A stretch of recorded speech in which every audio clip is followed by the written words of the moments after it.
जान से कहिए कि हम उनसे मिलने आए। और मलिका आजम से जाकर ये भी कहना कि रुकैया बेगम भी उनका दीदार करना चाहती है।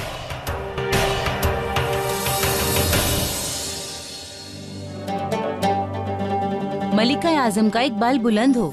रुकैया बेगम और जोधा बेगम आपसे मिलने के लिए तशरीफ लाई हैं। ठीक है, दोनों बेगमात को इज्जत के साथ अंदर लेके आओ।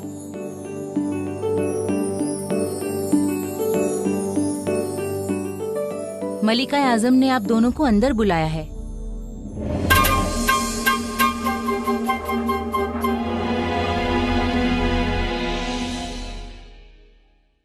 आदाब अम्मी जान। प्रणाम अम्मी जान। खुशामदीद। आज हमारी दोनों बहुएं एक साथ हमसे मिलने आई हैं।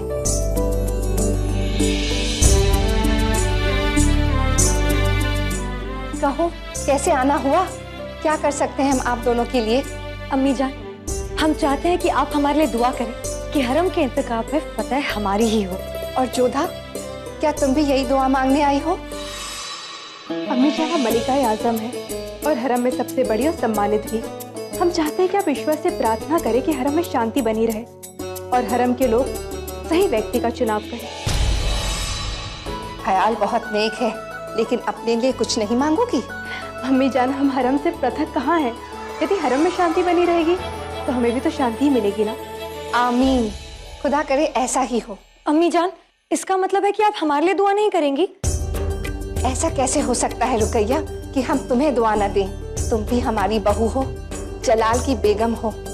हम तो यही चाहेंगे कि हरम में अमन और चैन बरकरार रहे, और अगर तुम फतेह पाओ तो हरम के इंतजाम को काबिलियत और इंसानियत के साथ संभालो। शुक्रिया अम्मी जान, अब हमें इजाजत दीजिए। खुदा हाफिज।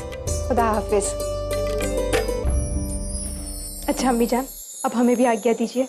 जोधा, जो दूसरों के लिए दुआ करते हैं, खुशियां सबसे पहले उनके दरवाजे पर दस्तक देती हैं। हमेशा खुश रहो बेटा।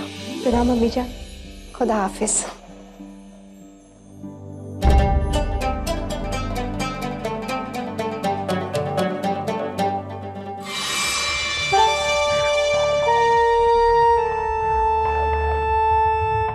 जोधा बेगम,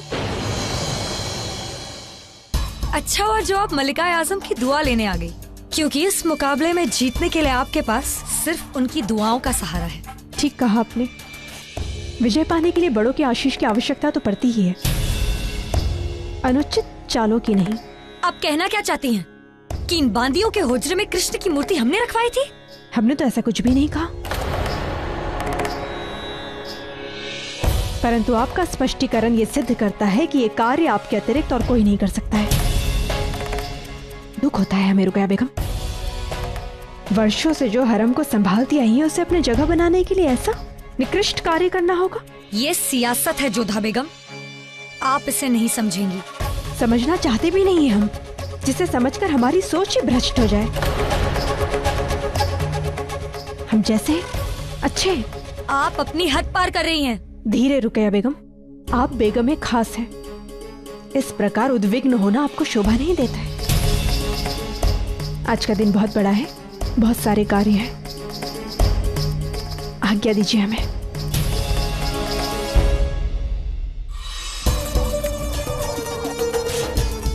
काम तो सिर्फ एक ही है जोधा बेगम, आपका घमंड तोड़ना, जो आज इंतखाब के वक्त टूट जाएगा। आज तक हरम का ओहदेदार हम खुद चुनते आए। इस बार कईयों की दरखास्त पर हरम के नए ओहदेदार के लिए इंतखाब होगा।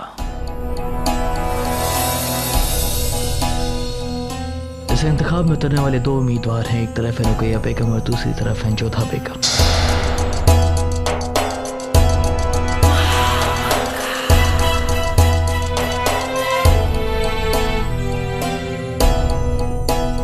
ये इंतखाब खुले तरीके से होगा। हमारा मतलब है कि आप सब एक एक करके सबके सामने जिसकी आप हिमायत करते हैं उसका नाम लेंगी, तईद करेंगे और आखिरकार जिसकी तईदगी की गिनती सबसे ज्यादा होगी उसे हरम का नया ओहदेदार मुकर्रर किया जाएगा।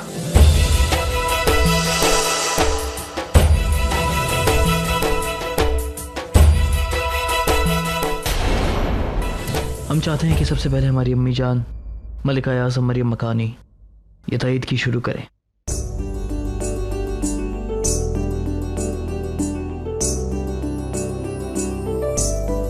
बरसों से रुकैया बेगम ने बहुत काबिलियत और लियाकत के साथ हरम को संभाला है।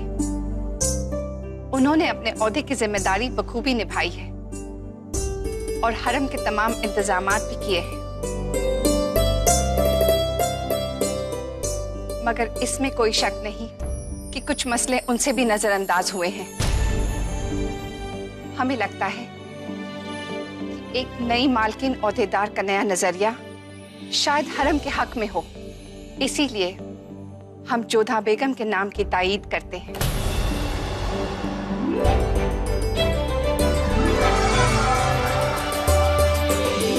अब बारी है गुलबदन बेगम की। हम रुकैया बेगम की हिमायत करते हैं।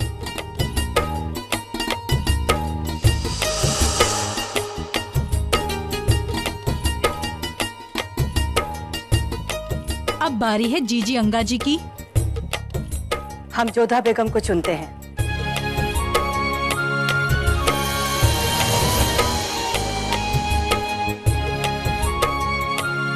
अब बारी है महामंगा जी की।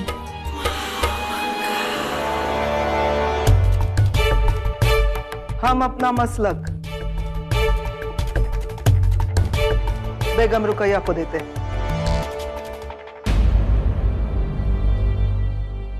अब बारी है सलीमा बेगम जी की।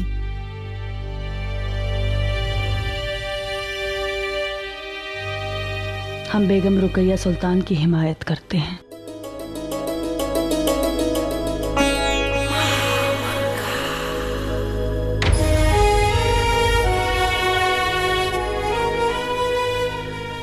अब बारी है बख्शी बानो जी की। हमारे हुजरे में हबी जान की तस्वीर क्यों है? तारीफ कर रहे हैं तबस्सुम की बनाई तस्वीर की। रुकैया बेगम।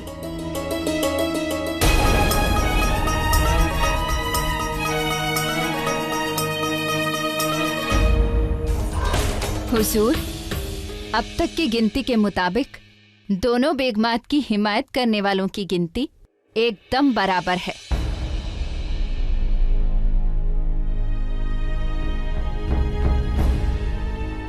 हुजूर, अब सिर्फ 3 लोग बचे हैं, जोधा बेगम, रुकैया बेगम और एक खुद आप। जोधा बेगम, आप किसकी हिमायत करती हैं?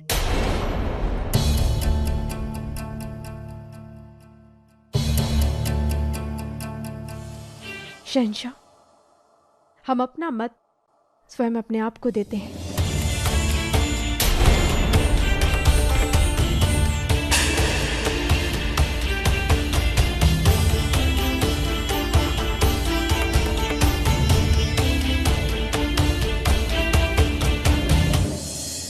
रुकैया बेगम, आप?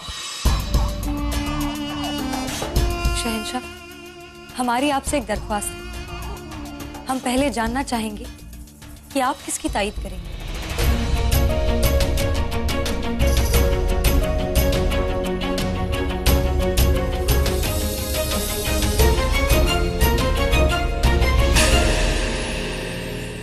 हमारे लिए फैसला करना बहुत मुश्किल होगा क्योंकि आप दोनों ही हमारी बेगम हैं।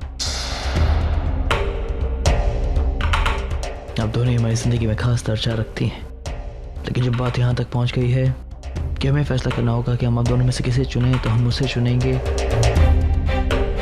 जिसने जिंदगी के अच्छे बुरे वक्त में हमारा साथ दिया है, जिसने हमेशा हमें नेक सलाह दी है। और हम चुनते हैं रुकैया बेगम आपको।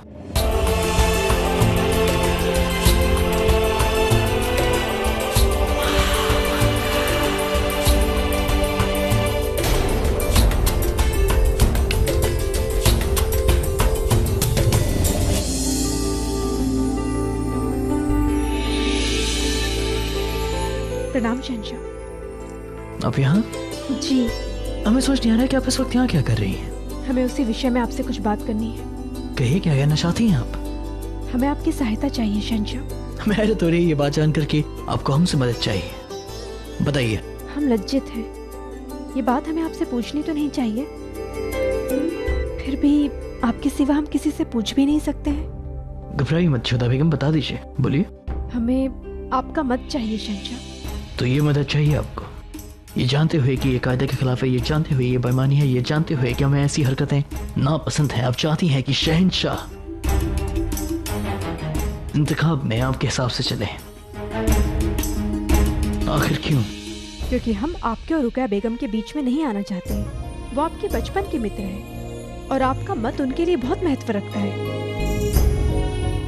वो हारे या जीते उससे इतना अंतर नहीं पड़ेगा जितना आपका मत उन्हें ना देने से उनका दिल टूट जाएगा।